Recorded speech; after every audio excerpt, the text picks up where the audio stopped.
Os laços de família são fortalecidos pela reencarnação e rompidos pela unicidade de existência.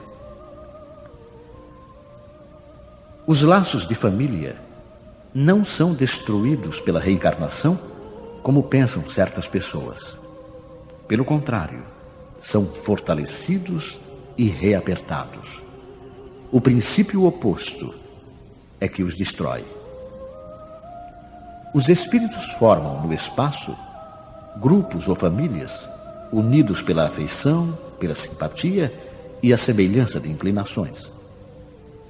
Esses espíritos, felizes de estarem juntos, procuram-se. A encarnação só os separa momentaneamente, pois que, uma vez retornando à erraticidade, eles se reencontram como amigos na volta de uma viagem. Muitas vezes, eles seguem juntos na encarnação, reunindo-se numa mesma família ou no mesmo círculo, e trabalham juntos para o seu progresso comum. Se uns estão encarnados e outros não, continuarão unidos pelo pensamento. Os que estão livres velam pelos que estão cativos, os mais adiantados procurando fazer progredir os retardatários.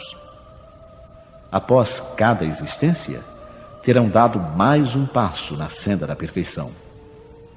Cada vez menos apegados à matéria, seu afeto é mais vivo, por isso mesmo que mais purificado, não perturbado pelo egoísmo, nem obscurecido pelas paixões.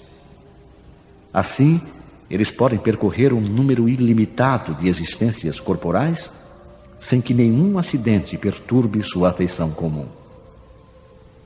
Entenda-se bem que se trata aqui da verdadeira afeição espiritual, de alma para alma, a única que sobrevive à destruição do corpo, pois os seres que se unem na terra apenas pelos sentidos não têm nenhum motivo para se procurarem no mundo dos espíritos. Só são duráveis as afeições espirituais. As afeições carnais extinguem-se com a causa que as provocou. Ora, essa causa deixa de existir no mundo dos espíritos, enquanto a alma sempre existe. Quanto às pessoas que se unem somente por interesse, nada são realmente uma para a outra. A morte as separa na terra e no céu. A união e a afeição entre parentes indicam a simpatia anterior que as aproximou. Por isso disse de uma pessoa cujo caráter, cujos gostos e inclinações nada têm de comum com os dos parentes, que ela não pertence à família. Dizendo isso, enuncia-se uma verdade maior do que se pensa. Deus permite essas encarnações de espíritos antipáticos ou estranhos nas famílias com a dupla finalidade de servirem de provas para uns e de meio de progresso para outros. Os maus se melhoram pouco a pouco ao contato dos bons e pelas atenções que deles recebem. Seu caráter se abranda, seus costumes se depuram, as antipatias desaparecem. É assim que se produz a fusão das diversas categorias de espíritos, como se faz na Terra entre as raças e os povos. O medo do aumento indefinido da parentela em consequência da reencarnação é um medo egoísta, prova de não se possuir capacidade de amor suficientemente ampla para abranger grande número de pessoas. Um pai que tem numerosos filhos, por acaso os amaria menos do que se tivesse apenas um? Mas que os egoístas se tranquilizem, pois esse medo não tem fundamento. Do fato de ter um homem 10 encarnações, não se segue que tenha de encontrar no mundo dos espíritos 10 pais, 10 mães, 10 esposas e um número proporcional de filhos e de novos parentes.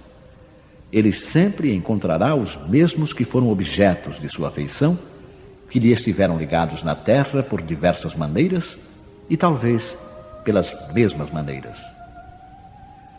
Vejamos agora as consequências da doutrina anti-reencarnacionista.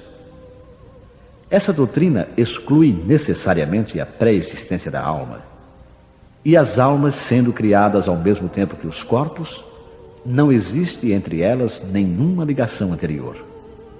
São, pois, completamente estranhas umas às outras. O pai é estranho para o filho, e a união das famílias fica assim reduzida unicamente à filiação corporal, sem nenhuma ligação espiritual. Não haverá, portanto, nenhum motivo de vanglória por se ter entre os antepassados algumas personagens ilustres. Com a reencarnação, antepassados e descendentes podem ser conhecidos, ter vivido juntos, podem se ter amado e, mais tarde, se reunirem de novo para estreitar os seus laços de simpatia. Isso no tocante ao passado. Quanto ao futuro, segundo os dogmas fundamentais que decorrem do princípio anti-reencarnacionista, a sorte das almas está irrevogavelmente fixada após uma única existência. Essa fixação definitiva da sorte implica a negação de todo o progresso, pois se há algum progresso, não pode haver fixação definitiva da sorte. Segundo tenham elas bem ou mal vivido, vão imediatamente para a morada dos bem-aventurados ou para o inferno eterno. Ficam assim imediatamente separadas para sempre, sem esperanças de jamais se reunirem. De tal maneira que pais, mães e filhos, maridos e esposas, irmãos e amigos, não têm nunca a certeza de se reverem. É a mais absoluta ruptura dos laços de família.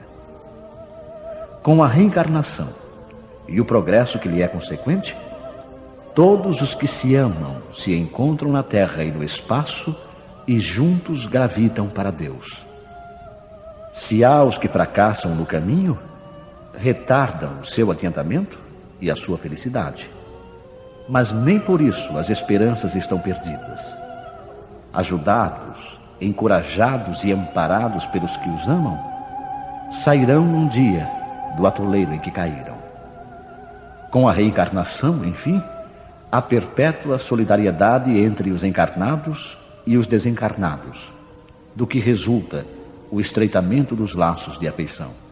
Em resumo, 4 alternativas se apresentam ao homem para o seu futuro de além-túmulo. Primeira, o nada, segundo a doutrina materialista. Segunda, a absorção no todo universal, segundo a doutrina panteísta. Terceira, a conservação da individualidade com fixação definitiva da sorte, segundo a doutrina da Igreja. Quarta, a conservação da individualidade com progresso infinito, segundo a doutrina espírita. De acordo com as duas primeiras, os laços de família são rompidos pela morte e não há nenhuma esperança de se reencontrarem. Com a terceira, há possibilidade de se reverem, contanto que estejam no mesmo meio, podendo esse meio ser o inferno ou o paraíso. Com a pluralidade das existências, que é inseparável do progresso gradual, existe a certeza da continuidade das relações entre os que se amam. E é isso o que constitui a verdadeira família.